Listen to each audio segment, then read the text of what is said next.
Hey everyone, Happy New Year. It is of course January the 1st and I thought it'd be kind of cool to show you what I've bought in my first Lego haul of 2026. First set I got that I needed to make sure that I got for today is this.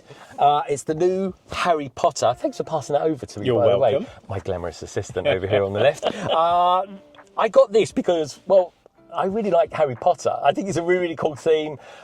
Last week I built the main tower, which I think for a 2025 set is way underrated. This one is reasonably priced, comes in at roughly £90, 907 pieces and 7 minifigures, including Professor Lupin as well, who's one of my favourite characters. Nice. I love him. Anyone who can turn into a werewolf kind of floats my boat. And I really like the artwork as well. It's looking very classy. Looking very classy, I would say. Very classy indeed. So this year, as well as being the year of the horse, it also happens to be the 15th year anniversary of Ninjago. And to celebrate that, I got this particular set, which I think is absolutely humdinger. In fact, I think it's one of the major releases of the day, in all honesty.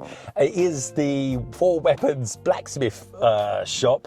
And I love this because I can kind of put it in my city. Now, it's not part and parcel of the Lego city format, which is why I haven't gone for the great big temple. But this particular set comes with 6 minifigures, including one of 7 of the collectible figures that you can get from that. So, being January the 1st, there were 3 particular sets that were absolutely flying out the window. And believe me, over here at Bluewater, the Lego store was absolutely heaving. First flying out the window was probably the modular, followed very closely, if not more so, by the Stranger Things, Creed House, which is like literally every other person just seemed to have one in them. So they're going to be long gone by the end of the day. However, the third one that was selling like absolute hotcakes was this. That is, of course, the DeLorean, or as Lego likes to call it, the time machine from, of course, Back to the Future. This is a really, really cool set. I think it's heads and shoulders above what was the old style Lego ideas, which I could have bought recently, but I just couldn't bring myself to get.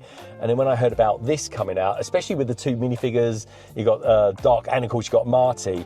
For me, this was always going to be a day one purchase. I can barely remember the name of it. I keep calling it Lightning McDonald, but it's Lightning McQueen.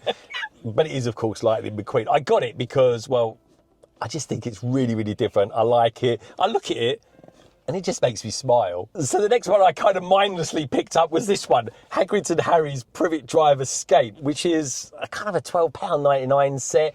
It's kind of cheap and cheerful, but you get a great new version of Hagrid, and you get this rather retro-looking motorbike.